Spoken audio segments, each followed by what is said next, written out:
Hi everyone! In this video, I'm going to create this component in CATIA V5. So without further ado, let's get right into it. I'm going to be using this split screen setup so I can easily point to different dimensions within the drawing. Now I'm going to zoom in on the drawing so we can see the dimensions better. Okay, now going back to CATIA, the first thing I'm going to do is to click on Start, Mechanical Design, and create new part in Part Design Workbench. I'm going to name this part CATIA Tutorial Number 1 and click OK. Okay, we are now within the part design workbench. So how are we going to create this component? Well, looking at the drawing, I'm first going to sketch one half of this component and then use shaft command to revolve that half around its axis to create a full component. I will then create a couple of other features to finalize the component. So I'm going back to CATIA. I'm gonna go ahead and click on Sketch, and let's create a new sketch on the YZ plane. I'm going to click on the Profile tool, and I'm going to start my sketch at the origin, so in here, X and Y 0, 0. Now in the drawing, my origin will be placed at the bottom and in the middle. Now you want to place it in the middle because it makes shaft command easier to use, and you want to place it at the bottom because, as you can see, everything in the drawing is dimensioned from the bottom, so it's going to be way easier to dimension the sketch. Now when I initially create this one half of the profile, I'm not going to be interested in the chamfers or the fillets, because I will be adding those later with different commands. So what I'm doing is just creating a rough sketch, and I'm not even going to dimension it initially, because I will dimension everything afterwards. So just like this, in here, here, here, here. And then make sure that you end your profile at the origin as well. Now this automatically deactivated my profile command because I have created a closed sketch. Alright, I'm now ready to dimension the sketch. So what I'm going to do is I'm going to double click on dimensional constraint, and now I'm double clicking on the command because what double clicking does is it enables me to keep the command activated even after using it. So for example, because I double clicked on the command, I can put a dimension on this line, place it down, and as you can see, the command is still active. So I can keep placing different dimensions without having to click on the command again. Okay, so this dimension right here, according to the drawing, must be 120 millimeters. Now, as you can see, because I adjusted this dimension while the others are not constrained yet, this got a little bit destroyed at the bottom. So what I'm gonna do actually is deactivate the current command by double tapping the escape button. Just zoom in, and I'm just gonna bring this up a little bit so it's easier for me to dimension.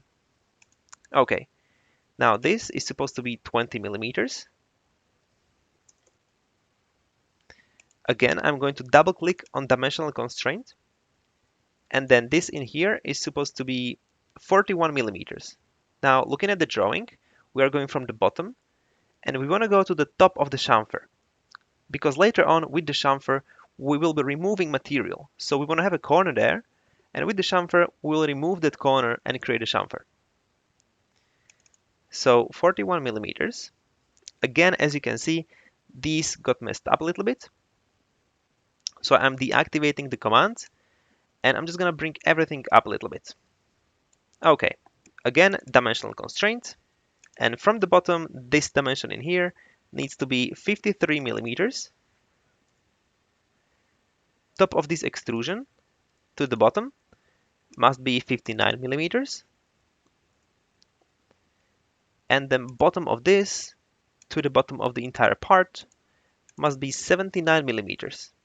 Okay, we have got all the heights constrained. Now we need to focus on the width.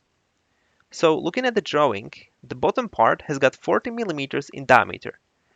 Because we are creating one half of the sketch, we are interested in radius, so that is going to be 20 millimeters. Double click, 20. Then this section is going to be 15 millimeters. And then this dimension to the center is going to be 20 millimeters as well. As you can see, it is 40 millimeters in diameter, so 20 millimeters in radius. Okay, and then this dimension in here, well, this is where the hexagon is going to be. So we need to look at the top view, and as you can see, the points of this hexagon lie on a circle of a 60 millimeters diameter, which means that I need to create this distance to be 30 millimeters. 30, 1/2 of the diameter. Perfect. As you can see, the sketch is now green, which means it is fully constrained. I'm going to exit the SketchUp Workbench, and I'm going to go ahead and click on the Shaft command. Now a little dialog window pops up in the bottom right corner. First of all, limits, first angle 360 degrees. That is completely fine, because I want to take this sketch and rotate it around the axis 360 degrees to create a component. Now the selection is already chosen to be our sketch because we clicked on the sketch prior to clicking on the command. If I hit cancel, let's say I clicked somewhere else and then click the shaft command, as you can see, the selection is not filled out yet. So we need to click here and then click on our sketch. Okay, and for the axis, we can either click on this line in the middle, or because we created our sketch at the origin of the entire workbench, we can actually right click here and choose Z-axis, because Z-axis goes from the center, from the origin, towards the top.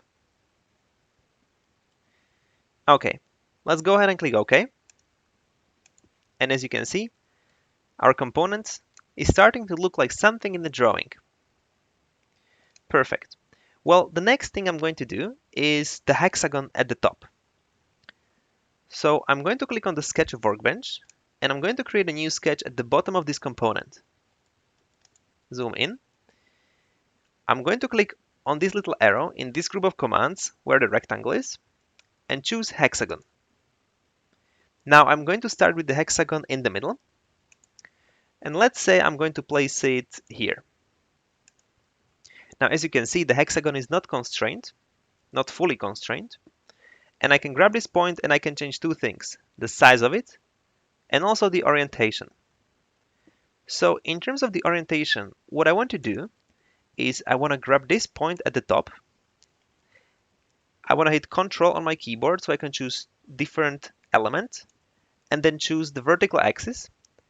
And I want to constrain these two to be coincident. Click OK. This means that the point in here is always going to be coincident to the vertical axis. So now the only thing remaining is the size. So looking at the drawing, the diameter of the circle which touches the points of the hexagon is 60 millimeters. And as you can see, that is this circle in here. So I'm going to click on the circle, click on dimensional constraint, bring it here, double click, and change this to 60. Exit the SketchUp Workbench, and I'm going to create a pocket. So click on the pocket command. For the type, click on the arrow and choose up to last. Now if I go ahead and click OK, as you can see, this is not what I want, because it basically cuts all the material within the hexagon. So I'm going to double click, and if I want the command to cut everything outside of the hexagon, I need to click on this button in here, reverse side. After I click on it and click OK, as you can see, now it's starting to look like my part in the drawing.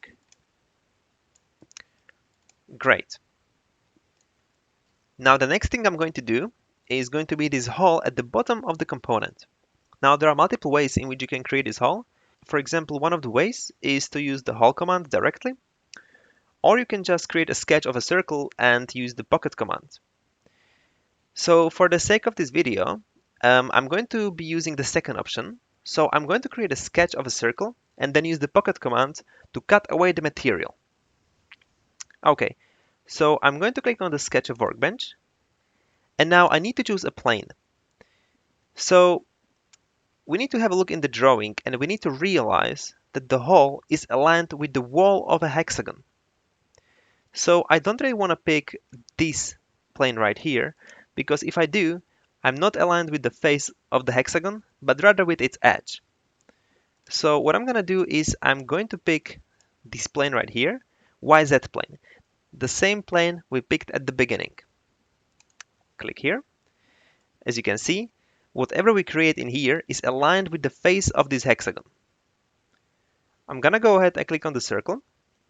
And now because I have automatic constraint creation enabled, these two icons, as I approach the y-axis, it automatically snaps my cursor and my point onto the y-axis. By clicking anywhere in here, aligned with the y-axis, and placing the circle, this constraint is created, which is a coincidence between the center of this circle and the y-axis. Okay, so I'm gonna bring it down, and the distance between the base and the center of the circle is supposed to be 20 millimeters, as in the drawing. Double click, 20 millimeters. And the size of the hole is 10 millimeters. Double click, 10 millimeters. I'm going to exit the sketch of Workbench. And as you can see, our sketch is in the middle of the component. So I'm gonna go ahead and click on the pocket command. For the type, up to last. However, if I hit preview, you can see it only cuts one side of my component. And this hole is a through hole. So what I need to do here is, because the sketch is in the middle, I need the pocket command to cut the material both ways. To do so, I'm going to click on More, and for the second limit that appears here, I'm going to choose up to last as well, and click OK. Perfect. As you can see, the hole is now cut all the way through. The next thing I'm going to do is going to be the chamfer at the bottom. So I'm gonna go ahead and click on the chamfer command. I'm going to choose this edge, and as you can see in the drawing, it says 3 by 45 degrees. So length 1 is going to be 3 and angle 45 degrees, and click OK. Great. Now the second chamfer is in here, and the size of it is 5 by 45 degrees. Again, click on the chamfer command, zoom in, click on this edge, length 1, 5 millimeters, angle 45 degrees, and click OK. Now the only thing remaining are these three radiuses. So as you can see, there are three radiuses, 3 times R1. So I'm gonna go ahead and click on fillet command, and then click on this edge in here.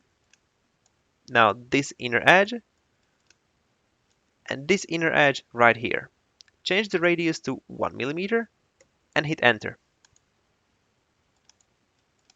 Perfect. And this is the finalized component. Now thank you very much for watching this video. I hope it was useful.